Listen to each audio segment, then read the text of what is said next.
Hey guys, what's going on? Welcome back to the show. I'm Ben Bateman. And I'm Andrew Guy. And we are the Action Guys. So, today, we have a very special topic on the Action Guys. Drew and I went to see a film the other night. It was an action comedy. We did. I laughed quite a bit in the theater. It was not an action comedy, however. The film was Mortal Engines. And it was atrociously bad in my mind. I'm going to tell you guys a quick story. So, I'm going to sit back and listen. We show up. Little did we know there was going to be finger food, free wine. It was lovely. They had quite the spread. We got primed and ready to enjoy the film. I had about 3 glasses of wine before it started. And by 3, anyway, we're watching On my the film. own. I got 3 myself. We're watching the film, and about halfway through, Andrew basically was berating the film loudly in the theater, as everyone else was, but I think what happened was the guy in front of me kind of sparked the fire because he was really going in, and he didn't. I was at least trying to like whisper talk a little bit. So Andrew's going off, and finally I had to look over and be like, "Bro, it's a press screening. Give me a break." And he was like, "Okay." By 20 minutes later, the entire theater was laughing. It was no longer just Andrew or Andrew, the guy in front of him. It was the whole theater. By the end of the movie, I almost had to apologize for reprimanding him because it was so bad. I like texted him afterwards because we were talking about how bad it was, and I was like, "But you reprimanded me." You're like, "And I stand by it." You're like, "I completely stand by reprimanding you. There was no reason," and he's totally right. But it was an aggressively bad movie. It was an aggressively bad movie, and I have never laughed as much in a theater unintentionally. Now, on the flip side of things, it looked awesome. Like, the visuals were really cool. Big thanks to Studio 71 for throwing this and inviting us. Like, I'm always going to be happy to screen a movie and give it my best because, like, I wanted to like that movie. It just so happened that I hated every character and all their relationships. It really missed. And even the gentleman who was running it, whose name is escaping me at the moment, he knew on the way out. Like, we had a nod and a laugh and all that.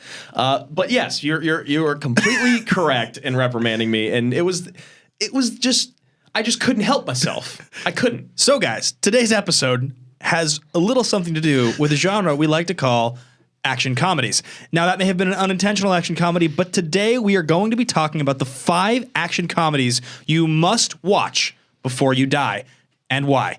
It's the Action Guys. We'll be back in 1 second.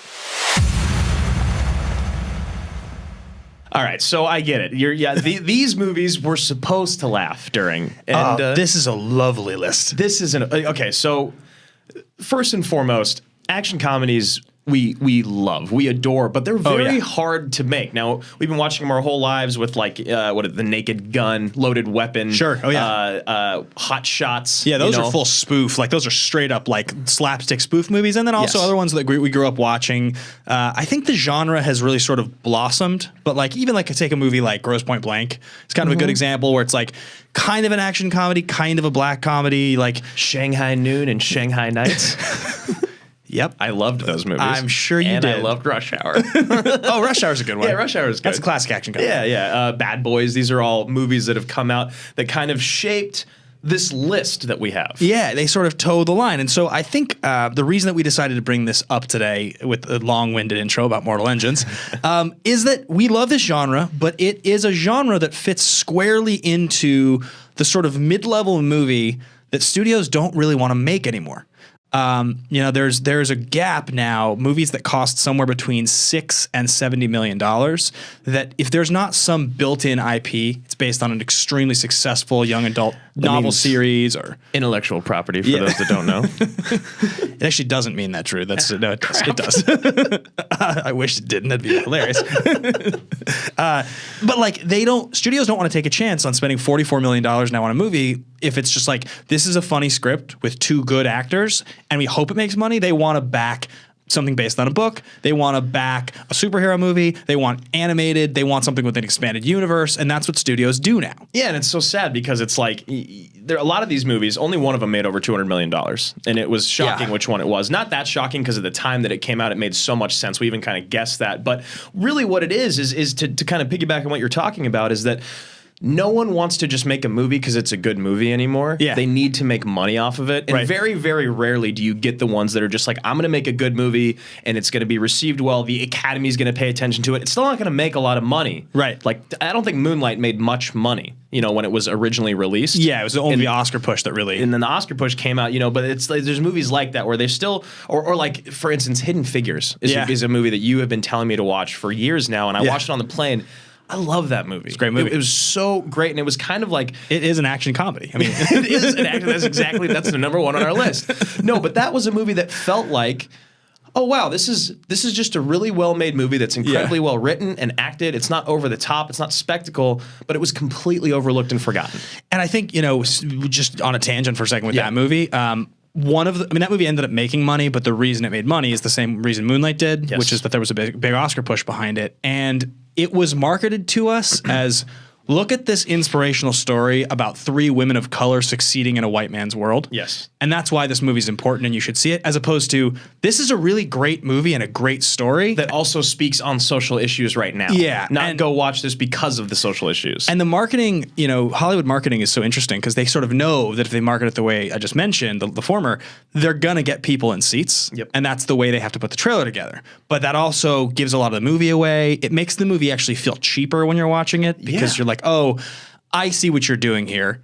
You're trying to get me to pay attention to something versus like just a really exciting movie again. Yeah. And so but that movie ended up just obviously being amazing. it And it's blew just, both of us away. Yeah, I mean, weeping on the plane. yeah, I cried on an airplane. But so the point behind this conversation, this tangential conversation we're having, is that none of these movies really made a lot of money. Only one of them, like I said, made over $200 million. Yep. And this list is, as we said, the 5 action comedies that you must watch before you die.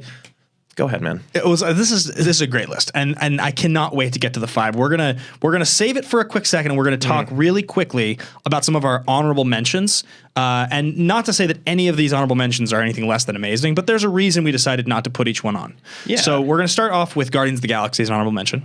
Yeah, both of them, honestly. Yeah, 1 and 2. They're phenomenal movies. They're absolutely hilarious. They're definitely based in IP that existed. They were based in a universe that people were going to go see. There was no chance that Guardians of the Galaxy 1 wasn't at least going to make its money back. Yeah, because even someone like me I was really skeptical of the first Guardians. I think a lot of people were, but I still went and saw it in theaters because it was part of the Marvel universe, because Chris Pratt was in it. It's MCU. It's 2014. We're already well into, at that point, we're into phase 2 already. I think that's either phase 2 or phase 3. That might be the beginning of phase 3 now that I think about it. I'm useless with the phases. Yeah, I can't remember. It's either it's one or the other, but it's a great movie. Both of them are wonderful and they're super, super funny. They don't really have to succeed in the way that like a movie like The Hitman's Bodyguard has to, where you see the trailer and you're like, okay, I have to buy into the idea that comedy with action and 2 people I like is going to sell me on this. It's not part of something else. And the relationship between just these 2 people, which is a big part of this episode, is mainly, if you look at the movies on the list, it's about a relationship between 2 or 3 people, not like an ensemble cast. Yeah, and the next honorable mention set is going to be Shaun of the Dead and Hot Fuzz. Yeah, Shaun of the Dead, Hot Fuzz, and I also want to throw Cabin in the Woods in there. Because Okay. Cabin in the Woods is really far over to the horror side, Yeah. but it's still very, very funny throughout, and it's definitely like nods at itself. Shaun of the Dead is one that I was kind of arguing to be on the list, and you were saying, it is a zombie movie, and I actually turned it on when I was going to sleep last night, and it does succeed so well because it spoofs horror movies, not action movies. Yeah, it's really funny, and then they obviously took the same sort of formula and they spoofed action movies and Hot Fuzz. Yeah. Hot Fuzz is really close. I would say Hot Fuzz got the closest to being number 6 on this list for us. Yeah. And it's really brilliant, like the way that it really pokes the genre. It's just, for me personally, You've never laid back on your back and shot your gun up in the air and yelled "Yar"? No, I've never done that. it is referencing my favorite movie of all time, which is Point Break. I think that movie's really funny, and they really hit the nail on the head. When I rewatched it recently, I didn't find it to be quite as funny as I had remembered. Well, yeah, I mean, the violence is in there. The violence throughout is good. Yeah. But then the end gets a little ridiculous. Like, the shootout in the town is sweet and awesome. Yeah. But it's also...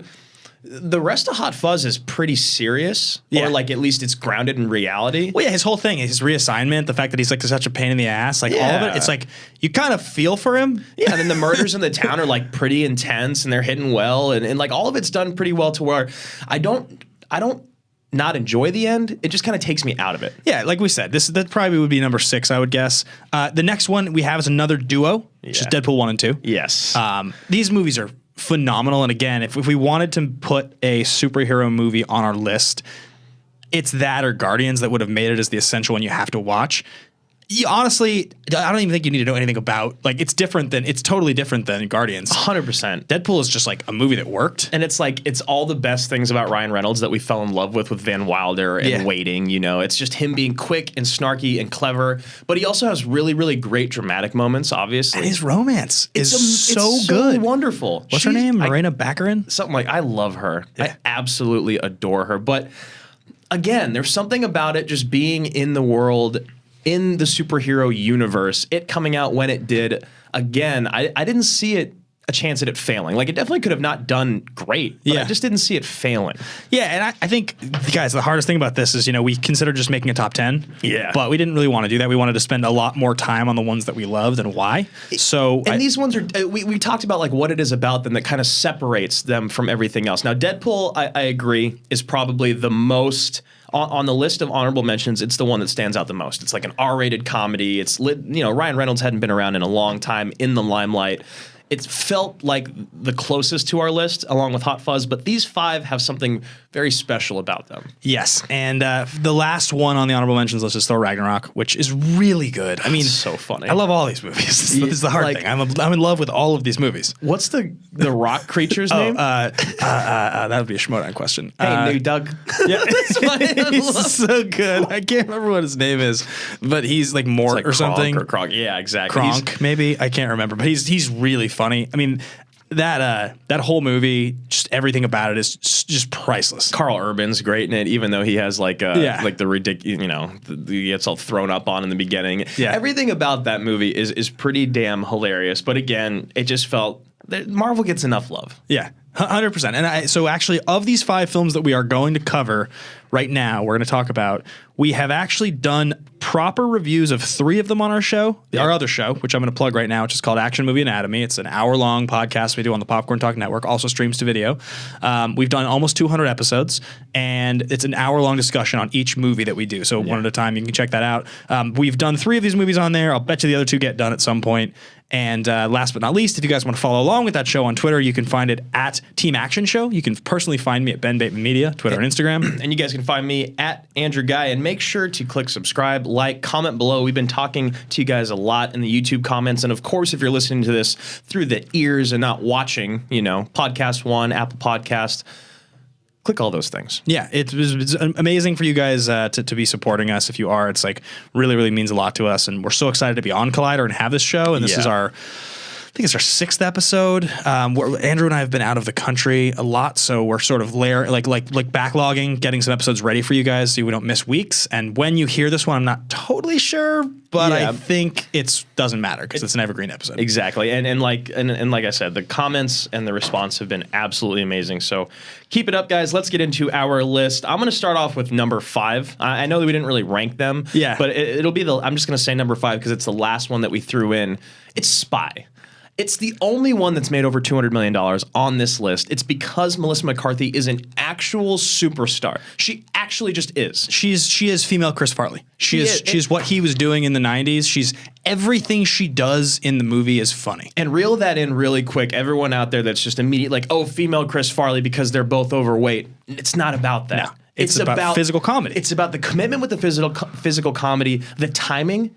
Everything that they said. Oh, her timing is about as good in comedy as I've ever seen. Like she's a genius, and it was like we all saw it kind of coming, the slow roll, and then after Bridesmaids happened, and she just started starring in movies that were just Melissa McCarthy doing this, like in The Boss and in Spy and in Identity Thief and all this. True or false?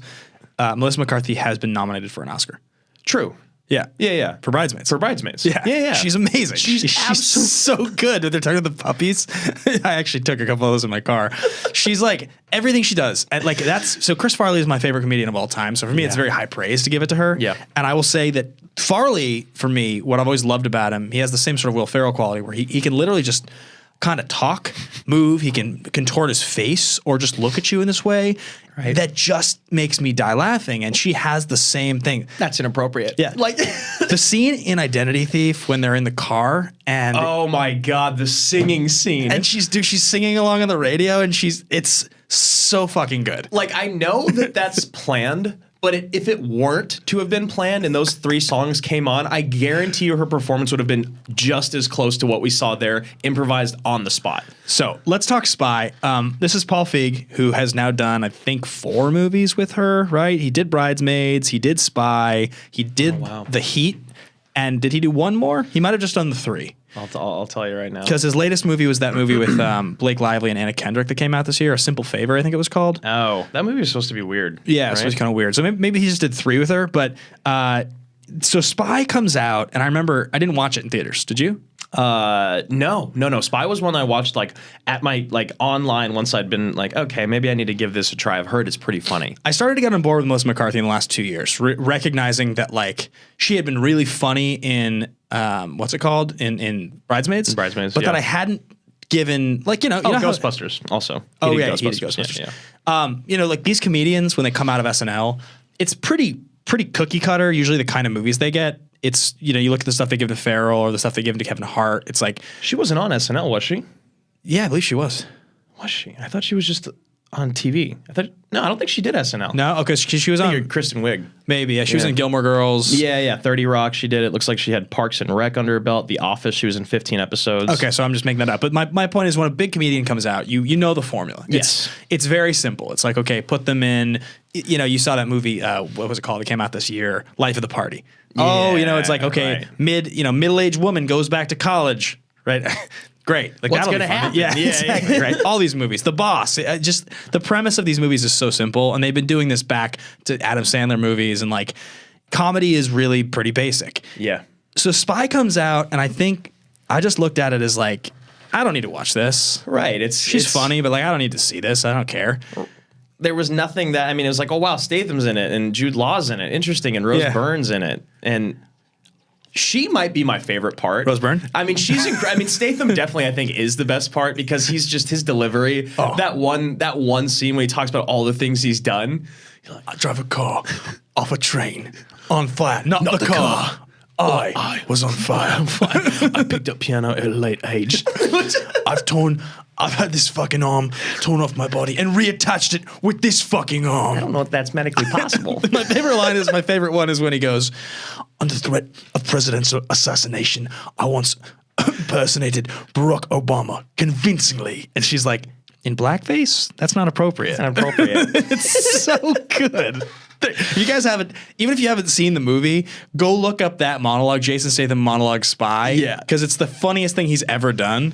And just like Rose Byrne's detest for everything that walks, she's the worst person ever, but she is so entertaining to watch. Like I adore her in this movie. Yeah, I agree. And then of course like the British friend that's like the quirky British friend that's hilarious. That's like in her ear. There's also just so many like.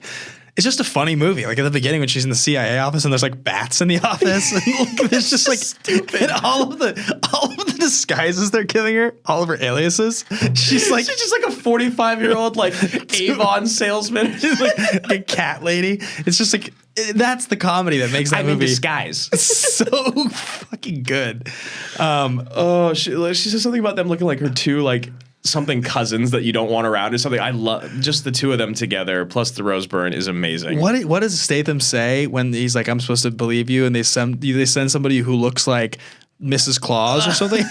What did he say? Something about Mrs. Claus. This is the problem with doing episodes like this is we just want to repeat everything that's said in it. But so why is it so significant? Why is it one of the 5 we have to watch? And I think the answer that I'm going to throw out to this is I would argue if Will Ferrell was of his generation and Jim Carrey was of his generation, kind of the guy. Yeah.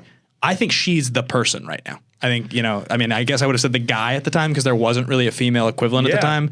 She feels like, I think when you and I had a conversation on Action Movie Anatomy, I can't remember which episode it was, we talked about the 10 most A-list stars in movies right now. And I think we both ranked Melissa McCarthy in the top 4. She is the only woman that made the list because it felt like she could open any movie to $200 million.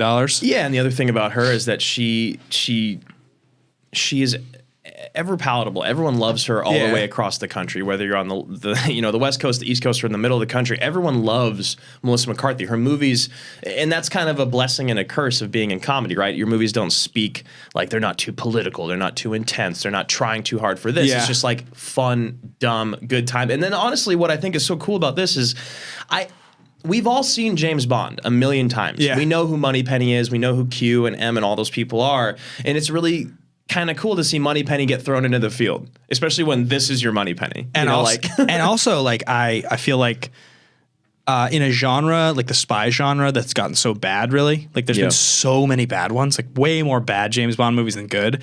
This is better than most James Bond movies. Right. I think the reason it makes the list for me as one you have to see is that like you have an action comedy that is anchored and driven by a woman, and that's pretty rare. Not that they're not funny, but it's like that they don't get the opportunity very often. Well, yeah, I mean, Hollywood's not behind a lot of comedies. There's I guess Ghostbusters has recently come out that was an action comedy, but again, Melissa McCarthy's in that. It's like, how many of female-driven action comedies has she not been in? What, The Spy That Dumped Me or something? Wasn't that another one? That wasn't Kristen Wiig. That was Kate McKinnon? And Kate McKinnon, right. And it's like, I've heard medium things about that, but for the most part, just Melissa McCarthy being on screen is so incredibly enjoyable, and I think Spy is the best example of that for me. I think it's her best movie, and it just happens to really break into the genre. So I'm gonna jump to the next one. I'm gonna say number 2 on this list, and these are not ranked. Yeah. The Other Guys. You love The Other Guys. It's one of my favorite movies ever made. You won me over to that on Action Movie Anatomy. Like, I liked it. I thought it was fine. I thought it was a good movie, Terry. But everything of where do you want to begin? You want to talk about Bob and his wife? You want to When I was asked a question on the Schmodown at some point recently, one of the questions was, what was the first Mark Wahlberg, Will Ferrell collaboration on screen? And I remember I held up the board and the other guys, and in the mic I said, "Terry, have you tried The Water?" And no one laughed because nobody knows this movie. Because nobody likes this movie except for those of us that love this movie, and then we know. Which is kind of a big part of this list in general, other than I'd say the biggest blockbuster one, which I mean Spy and another one are huge that are like everyone knows about, but the other 3 are ones that you kind of have to bring people to and make them adore. There's one movie on this list that definitely is like the movie, it's and we'll get to it. We'll probably save it for last. You guys can probably guess what it is, honestly, if you're thinking action comedy and huge. Yeah. The Other Guys is so hilarious. Like the writing, the timing, it's intelligent. The moments with him and his wife, the moments with him and Bob. Like Keaton I love when he's in disguise, and when they're in disguise because he's trying to see Eva Mendes, right. And she's dressed up as the grandma, and there's a sex scene, and he looks at her, he's like, "I want to break your hip." Such a good line. Who is that? That's my wife. No, seriously. No, really, who is that? Oh, so I think again, like without just quoting every line, very plain. And there is a full episode on this one on Action Movie Anatomy. You guys can watch if you want us to just hear us like talk about everything. Yeah. But the reason for me this one is so interesting is that this is directed by Adam McKay, and a lot of you guys probably know, but Adam McKay has worked very closely with Will Ferrell. He's directed a lot of the most famous Will Ferrell films. Yeah. Anchorman being probably the most significant of the bunch. He did Step Brothers too, didn't he? I believe he did, yep. Yeah. He does this movie, and this movie kind of misses. It doesn't really make very much money. A lot of people didn't get it. Well, because I think also throughout you're kind of wondering, like, these numbers and this statistics and like what they're talking about, it does seem like I should be paying attention to something, you know? And you should be. Yeah. And that's the thing about this movie that's so interesting. Now, you really get what was going on a couple years later when McKay made The Big Short. Yes. And that's his transition from comedy into drama. But The Big Short's a fascinating movie, and it's very smart. I recently rewatched it, and it's like... It's so good. I love that movie. Yeah. But all of his stuff that he talks about in The Big Short about the financial crisis in 2008... He scrolls on the screen during the credits of this movie about Ponzi schemes, about banks being bailed out. And that's exactly why, like, this movie, the story is what it is basically like he's kind of slow rolling you for the end when it's just like, here's all this knowledge I'm about to drop on your face while you're kind of like laughing and that was a fun movie. You're like, holy shit. This is like a serious issue. McKay's like really obsessed with this stuff. You know, he's got Vice coming out, so he's kind of now going a little bit more into the dramatic foray, but like... I remember watching this movie in theaters, and I thought it was really funny. I really liked it, but most people I knew didn't see it, and the ones that did see it were like, it was fine. Like no one... That was me. Yeah. It was fine. But I think it's because the comedy in this movie is pretty highbrow. It's pretty specific. It's like definitely weirder. Like the only one of the movies that I can think of, the Will Ferrell comedies that I can think of that has as many moments that feel as like odd is maybe Anchorman, because Anchorman has like a lot of really strange, a lot of strange, awkward comedy, but that like it becomes amazing. Like Step Brothers is really funny, but Step Brothers is also a little more on the nose. Yes. Whereas this one, like it'll come back and there'll be callbacks throughout, and they'll say things, and you're like, oh my god, that's hilarious. Like I didn't even Will Ferrell as Gator, as the pimp, is amazing. Like his whole entire story when he starts doing the voice. Gator, what's he say? Gator don't play no shit. Yeah. Gator never been about no shit. You feel me? You been using Jimmy's? she's like, oh, Alan, I'm pregnant. Who's the man that did that to you? Who did that to you? Gator, go find it.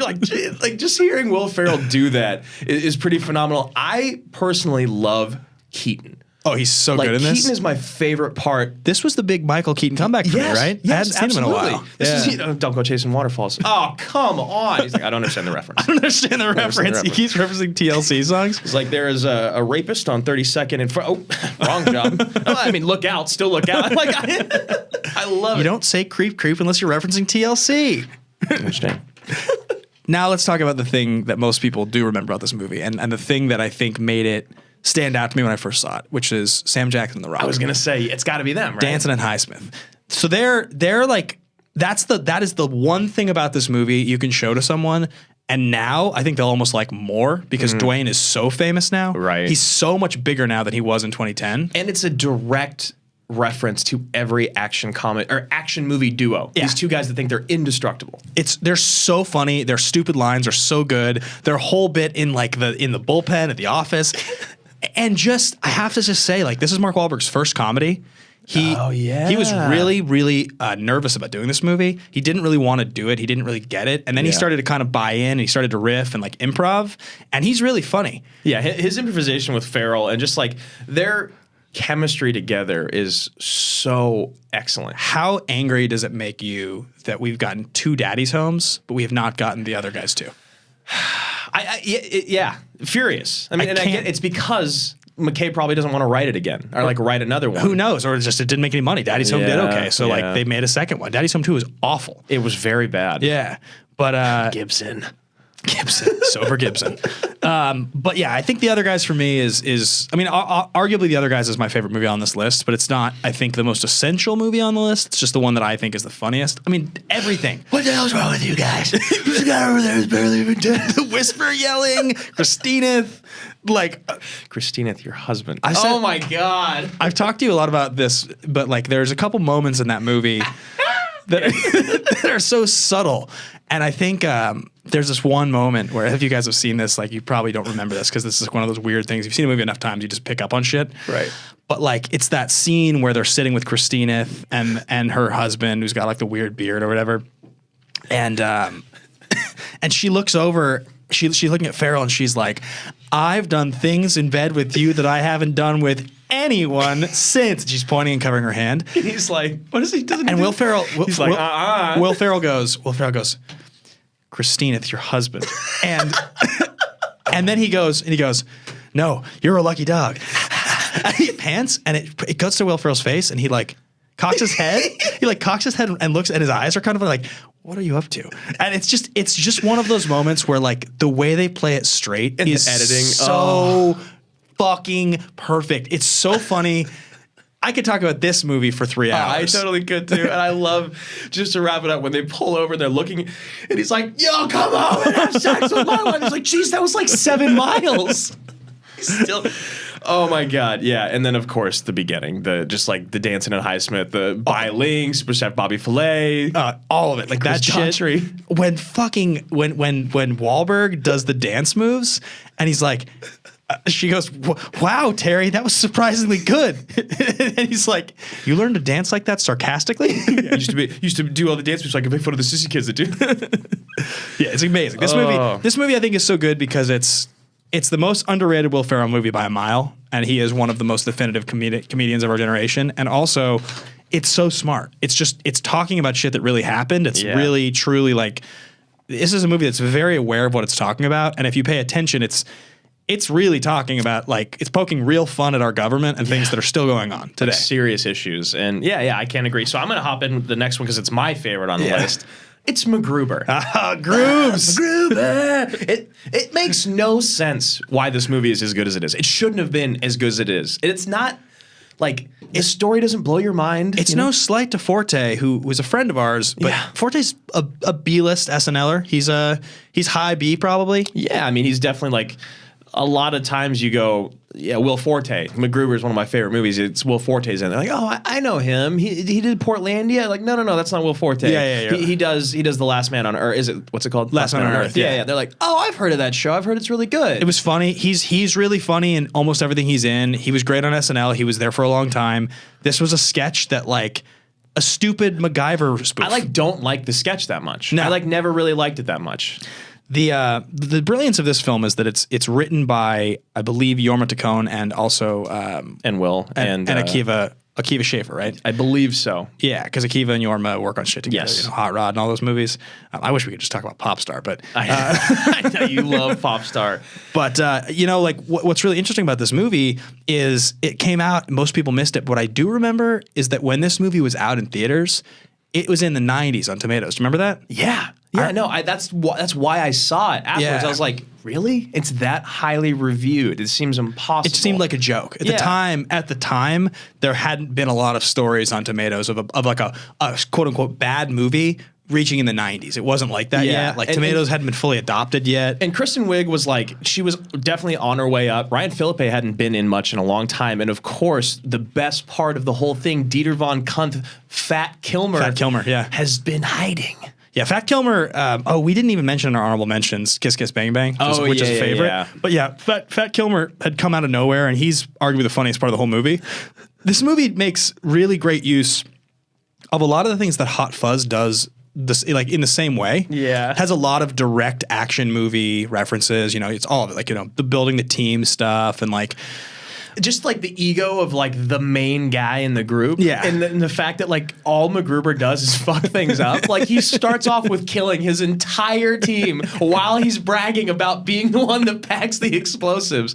And then like he's, what is it, 20 minutes into the movie, he's on the ground begging Ryan Philippe. He's like, I'll do anything. I'll suck your dick. Join my team, please. Here's some coffee toner.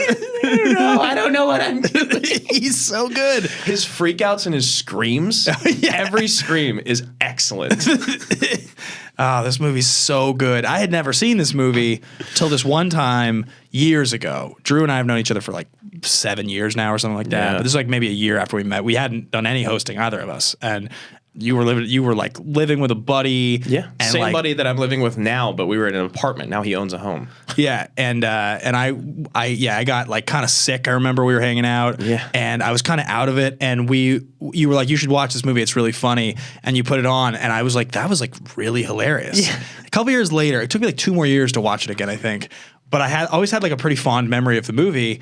And the more I think I got into action movies, and we started AMA now about 3.5 years ago, I think the more of that discussion I started having, the more it really resonated with me. And I just was like, this movie is just amazing. It's just so funny. Yeah, like the revenge story, even in the beginning, because it has all the things we talk about. On AMA, we talk about the hero qualifier and the villain qualifier, right? It's something that John Rambo, John J. And it's like in the beginning, they give this huge laundry list, like 7 Purple Hearts and the Congressional Medal of Homeland. And the guy, and he's like, and the tight end for the University of Texas. He's like, that was a long time ago, General. Yeah, that's like one of my favorite lines. Also, like his whole bit when he's like in the monastery at the beginning is a direct reference to Rambo. That's Rambo 3. And like they take his watch, they'll give it back. Yeah. There's just a lot in this movie. Like, I mean, just like Vicky St. Elmo's music is really funny. It's so bad. Yeah. Like so bad. I love all the time she sings. Vicky, what about your music career? It can wait. It can wait. Yeah, she sings it. It's so good. So atrocious. Philippe's perfect. He's amazing. He's the perfect casting for this role. He's like, oh, you broke my fucking nose. Yeah. And then he comes out. He's like, you think young rook out of the academy thinks shit don't stink? your shit does stink. Stinks like shit. There's also just weird comedy in this movie where you're like, there's a difference between being able to like joke around with your friends and think you're really funny and actually being hilarious. And the stuff that they write into this movie that's so random but works so well is the stuff where I'm like, I don't know, as funny as I think I could be if I was given like a well-paid job to write a comedy. Yeah.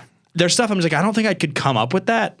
Like him with the car and the license plate and all of it. Like and there's the book. Oh my God, the psychotic The American Psycho book? Yeah, that is also one of the best things is like when you find out he's the villain of the movie. Yeah, right. Yeah. He's like, I started, what does he say, banging boxes or something like mowing her box. And then you're like, oh my God, you're just the villain in this. You took Dieter von Kunt's wife, pregnant wife. Everything that like literally everything that Kilmer does is amazing. Like the Upper Decker stuff is so good. Yes. All of this whole movie. But like, and then the last thing I was going to add is, R.I.P. Powers Booth. He's really fun. He's really funny in this. He's a perfect foil. And the one line that you've told me before that I've agreed with you the more I've thought about it, that they miss is after he does the whole "I'll suck your dick" thing, and when he's finally like he looks at Powers Booth after it's like a callback to it, and he says it again. He's like, "I'll suck your dick," and you always have said you wish Powers was like, not this time, Mac. Yeah, because like it's perfect. It's the only miss in the whole movie. Yeah, it's totally true. Yeah. I love this movie. I love the throat rips. I love Vicky St. Elmo. I love how stupid he is. Like, we will be there with bells on. No, absolutely not, McRuben. I'm not going to wear bells. Like, it's so perfect, and it's definitely my favorite on the list. I'll suck as many, rip as many throats. Did you hear that? Yeah. And one more shout out to Will Forte, who is a guy that back in the day when Drew and I worked at a restaurant, we met him waiting tables before we got into hosting, and then we would see him at parties and things like that as we got more into the business. But the most courteous, just best guy in the world, like 100%, so nice, so generous with his time, always like so just like happy to see you, like hangs out, talks, like really, really good dude. Yeah, he's one of those dudes that doesn't feel like he's just waiting to get out of the conversation. Like he goes out of his way to talk to you. I mean, I remember we were working, San Diego Comic-Con 2016? Maybe, yeah. And he went out of his way to talk to both of us. He saw us on a car because he was about to do Last Man on Earth. Yeah. And he was doing like a carpet for it, and I don't know if we just wrapped up or we were going to do that, but he like went out of his way to come over and say hi and like, how you been? And oh my God, it's good to see you. You're working this? Like, yeah, exactly. And just like one of those guys that, I'm reiterating this, like we met him in like 2013 or 14 when we were waiting tables. And like, it's very rare you meet somebody who is famous and successful and awesome, and you meet them in a service capacity, and they are courteous enough to take you seriously before you actually kind of become somebody bigger in your career, doing more things.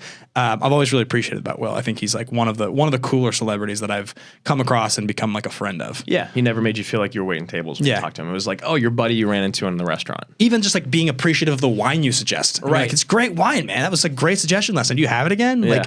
Like, love that guy. So that's number 3 on the list. I'm going to jump in now with number 4. I guess we'll save the big one for last. And that's The Nice Guys. We were crying in the theater watching this together. It was one of the funniest movies I have ever seen in a theater. There's so many things about this movie. It's another one, just like the other guys, where you're like, how did this not make money? How did this fail? Yeah, and that was actually, I wanted to kind of talk to it or allude to it when we were talking about the other guys, because it's like, the whole movie's kind of like touching on this thing, this like big issue that we need to pay attention to. And The Nice Guys is just like, if The Nice Guys was made in the 80s, it would have been absolutely mind-bending in the sense of like calling out the government for all the pollution and the smog and all that. But that just kind of like that placeholder or that story holder, it works so well for me because we live in LA and we live in this horribly polluted city, and it's like even back in the 80s this is what they were talking about. So one thing with just the story is it's super believable, and it's like I enjoy that it's based in reality.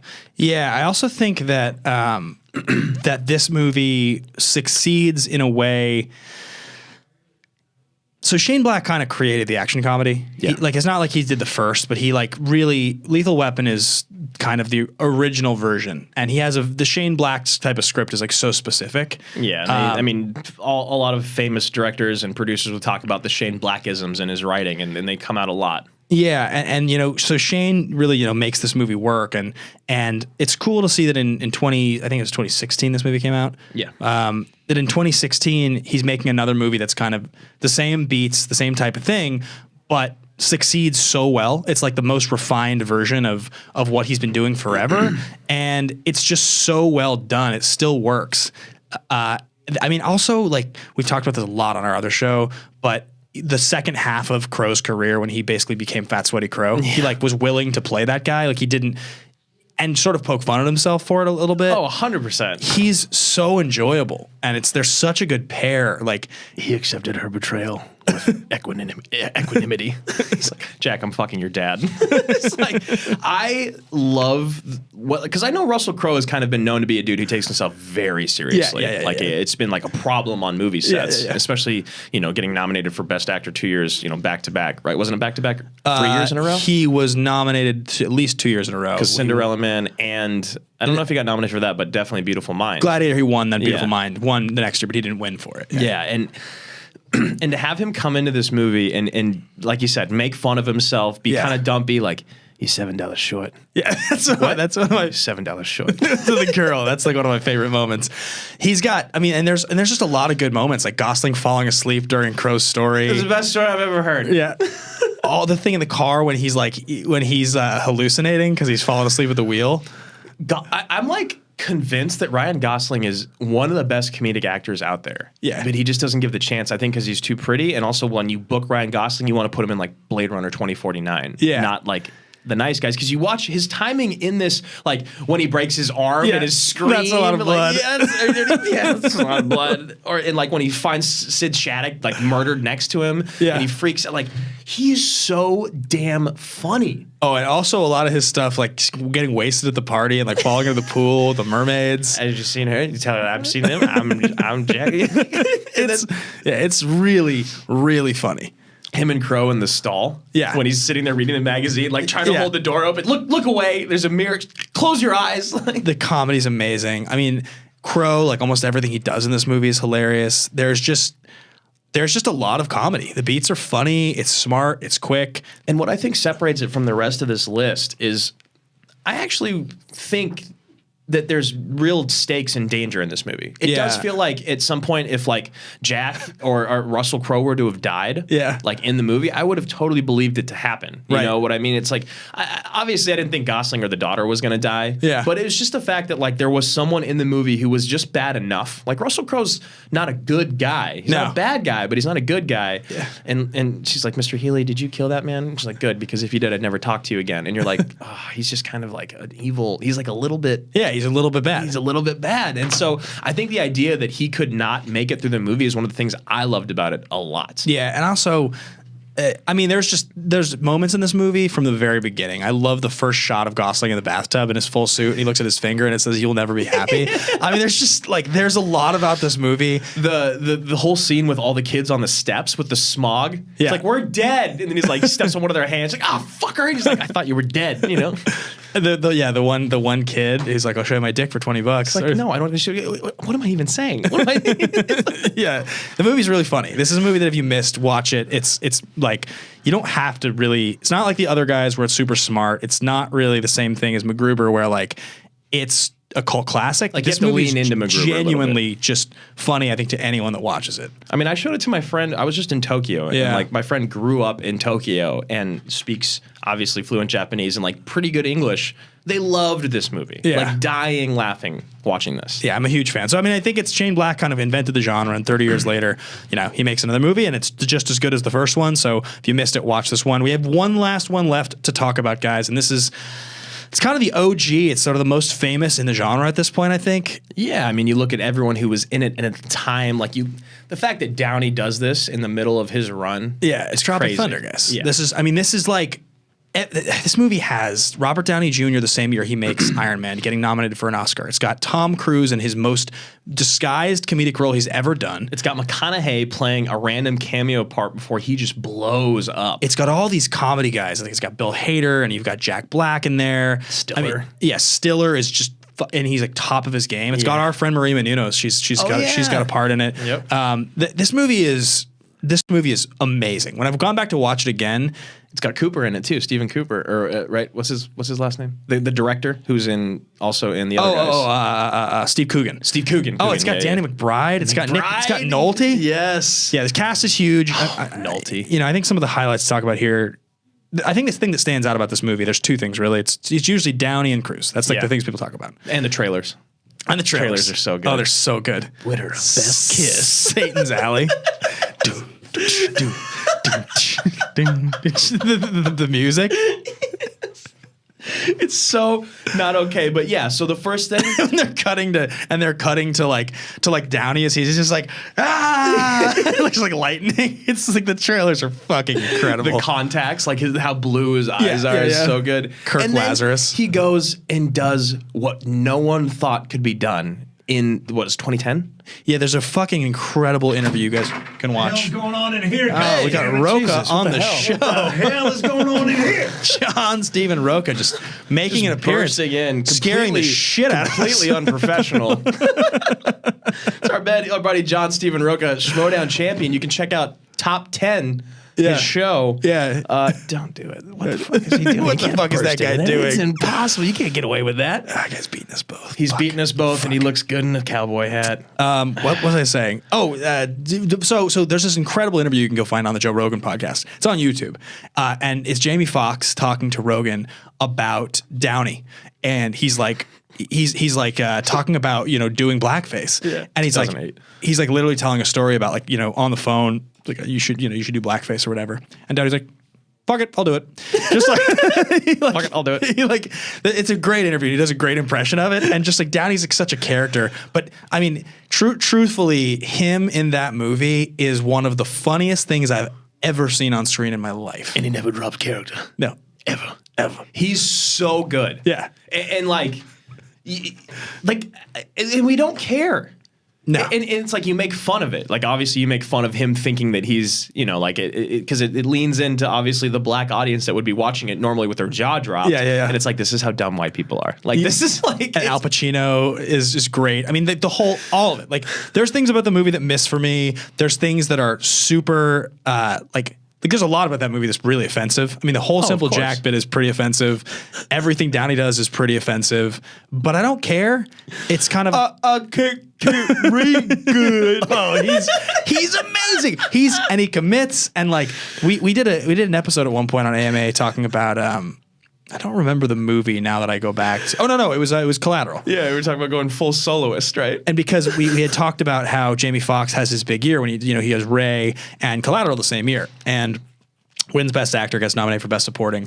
And a few years later, he does this Joe Wright movie called The Soloist, where he's like a homeless saxophonist, I think. And it's him and Downey. Yeah, it's him and Downey. Yeah. And he like went, as they say in this movie, never go full retard. That's the thing they do. But like we were like, we're going to talk about this for an hour. We really want to make sure we don't actually reference. Might be trying to count cards, not retarded. So we were like, we're gonna deem when you go for it, but you don't win an Oscar as going full soloist. Full soloist. So we've used that term ever since, and the full soloist scene is so good. It's amazing. Like Fountain and bathtubs, laughing your ass off and shit. Yo, you really went for it.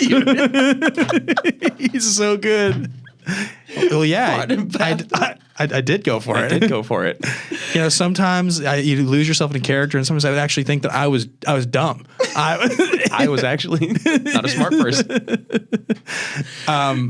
It's amazing. Like that whole bit. It's just. And then when he breaks it down about like the actual guys that have won in history and how he's so far from Forrest Gump and from Rain Man is so wonderful. He's a war hero. Yeah. I mean, all of it. Like the opening sequence in this movie, the big like platoon level war sequence, Yep. is so good. It's so funny when he starts crying and his hands are gone. And like a little stump.